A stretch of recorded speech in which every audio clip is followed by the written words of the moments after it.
Guys অনেকদিন পরে চলে আসলাম আমার একটা নতুন ভিডিও নিয়ে। কেমন আছো তোমরা? সবাই জানি সবাই খুব ভালো আছো, আর আমি জিজ্ঞেস করলাম না তোমরা কেমন আছো।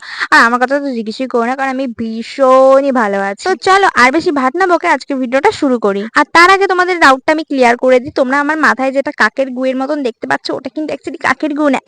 যেটা আমার মাথায় লাগানো হচ্ছে সেটা হচ্ছে একটা হেয়ার মাস্ক, কারণ আমার চুলটাকে একটু সিল্কি আর একটু সুন্দর শাইনি বানাতে হবে না, এই কারণে ওটা লাগিয়েছি। তো আমি সর্বপ্রথম আগে ঘুম থেকে উঠে একটু দাঁত ঘষাঘষি করে নিয়েই কিন্তু আমি এই মাস্কটা লাগিয়ে ফেলেছি, কারণ 30 মিনিট বাদে আমি স্নান করবো। আর আমি যখন ঘুম থেকে উঠি তখন তোমরা গাইজ আর বলো না তখন ঘড়িতে কটা বাজে, ঠিক তখন 11টার বেশিই বাজে। তো চলো আর বেশি কথা বলতে পারছি না, আগে স্নানটা সেরে আসি, তারপর আবার তোমাদের সাথে কথা বলছি। আর এদিকে দেখো স্নান করতে যাওয়ার আগে দেখি পিতু চলে এসেছে স্নান টান সেরে আমাদের বাড়িতে।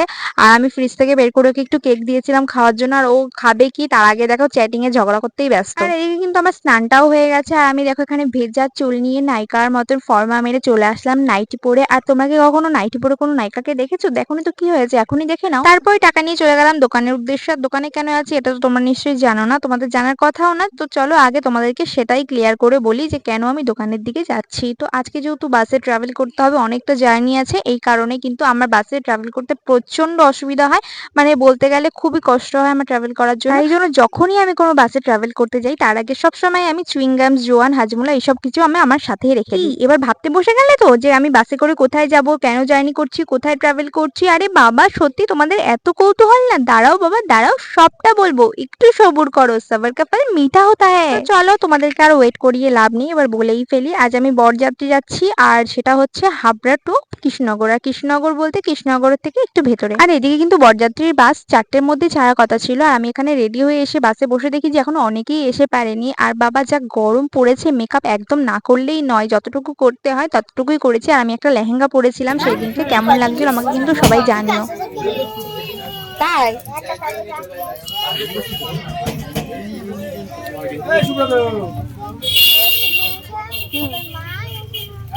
মা আর আসছে না, এত সাজছে তোর মা, কি অবস্থা ভাব। তাহলে আমরা তো তাহলে বিয়ে বাড়ি চলে যাবো, তোর মা আর সাজা হবে না, তোর মা একবারে বিয়ে বাড়ি চলে যাবে সাজতে সাজতে।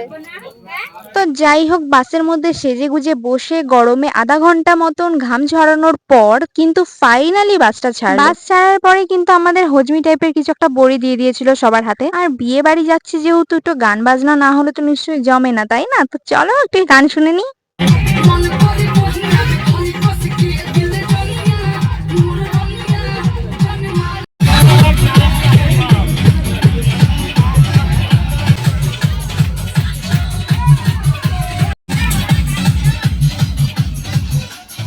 তো এখন দাঁড়িয়ে পড়েছে পেট্রোল পাম্পে বাসটা, আর আমরা এখন নামলাম, নেমে একটু ওয়াশরুমে যাবো আমরা।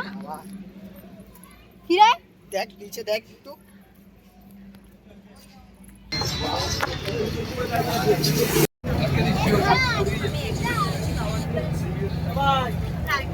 তোমরা কি ভাবছো সিটের মধ্যে আমাকে বসতে দেখে তোমরা ভাবছো যে আমি নাচ করিনি? সেটা হতে পারে? ইম্পসিবল। যেখানে নাচ সেখানে আমি, আরে যেখানে গান সেখানে তো আমি থাকবোই। তোমরা তো জানো যে গান শুনলে আমার মনের মধ্যে একটু কেমন কেমন করি, মানে একটু নাচার জন্য।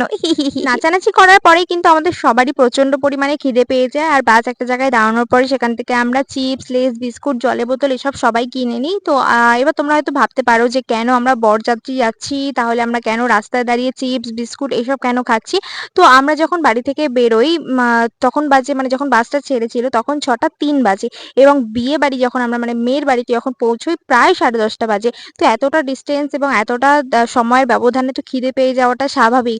আর আমরা দুপুরে লাঞ্চটা একটু তাড়াতাড়ি করেছি, যেহেতু আমাদের বিকেলবেলা রেডি হয়ে আবার তাড়াতাড়ি বেরোতে হবে, এই কারণেই। তো সেদিনকে আমরা বেরোনোর পর যেতে যেতেই দেখি যে সেদিন কিন্তু অনেকেই শিবনিবাসের উদ্দেশ্যে বেরিয়েছিল, আর রাস্তায় দাঁড়িয়ে কিন্তু পায়েস, খিচুড়ি, প্রসাদ এসব কিন্তু বিতরণ করছিল। তো তোমাদের সাথে কথা বলতে বলতে কিন্তু দেখো চলে আসলাম। আর বর সাজে কিন্তু কাকাকে বেশ ভালোই লাগছে দেখতে, সম্পর্কে কাকা ডাকলেও বয়সটা কিন্তু একদমই কাকা নয়।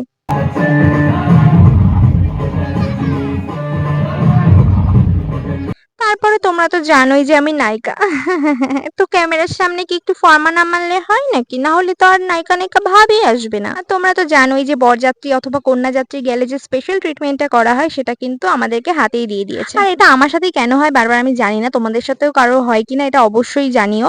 কেননা আমি যখন কোথাও যাই বা যেদিন যাওয়ার থাকে অথবা কেউ আমাদের বাড়িতে আসবে কোনো গেস্ট, সেদিনই কেন না আমার মুখের মধ্যে এখানে একটা আলু, ওখানে একটা আলু, এখানে গোটা, ওইখানে গোটা, এখানে মশা কামড়াচ্ছে, কেন ভাই এটাই বুঝতে পারি না। তো তারপরে দেখো চলে আসলাম খাবার টেবিলে, যেহেতু অনেকটাই রাত হয়ে গেছে, তখনই প্রায় 12টা বাজে। আর আমাদেরকে খেয়ে দিয়ে যেহেতু আবার বাসেই ফিরতে হবে, তাই কারণে আমরা চলে এসেছি। আর খাবার টেবিলের এখানে এসে দেখো একবার জাস্ট অবস্থা, পারি না লেহেঙ্গাটাকে একদম কোলের মধ্যে গুটিয়ে নিয়ে বসি, কারণ না এতটা কাদা প্যাচ প্যাচ করছে, মানে পা রাখার জায়গা নেই, যেখানেই পা দিচ্ছি সেখানেই কাদা। তো অনেক কষ্টে এখানে বসেছি গুটিয়ে মুটিয়ে। তো চলো এবার মেনুতে ফিরে আসা যাক। ছিল হচ্ছে ভাত, লেবু, আলু চিপস, বেগুনি, তারপর ছিল পটল চিংড়ি, ডাল ছিল যেটা আমি নেইনি, তারপর দিয়ে দিয়েছিল ফ্রাইড রাইস এবং চিকেন কষা। চিকেন কষাটার ভিডিওটাই ওঠেনি। তারপরে আমি তো আর কিছু খাইও না, চাটনি পাঁপড় এসব খাই না। তারপর আর আর ক্যামেরাটাও অন হয়নি। যাই হোক, তারপর এখানে আরেকটা কাণ্ড হয়ে যায় গাইজ, দেখো একবার। আমাকে এখানে দাঁড় করিয়ে রেখে দাদা ওখানে খাবার টেবিলে ফোন ফেলে এসেছিল, তো সেটা আবার আনতে চলে যায়। তারপরে চলে আসলাম আমরা এখানে দেখো বাসে। আর বাসে এসে প্রায় 2 ঘন্টা মশার কামড় খেয়েছি, দেখো গাল ফুলে কি অবস্থা। বাচ্চা বসে থাকে। খাওয়া দাওয়া সেরে ম্যাক্সিমাম মানুষ বাসে ফিরে এলেও কিছু লোক কিন্তু বিয়ের ওখানটায় থেকে যায়, আর এই কারণেই বাসটা ছাড়া হয় না। প্রায় 2 ঘন্টা ধরে বাসের মধ্যে মশার কামড় খাওয়ার পর 2:30টার পর বাসটা ছাড়া হয়।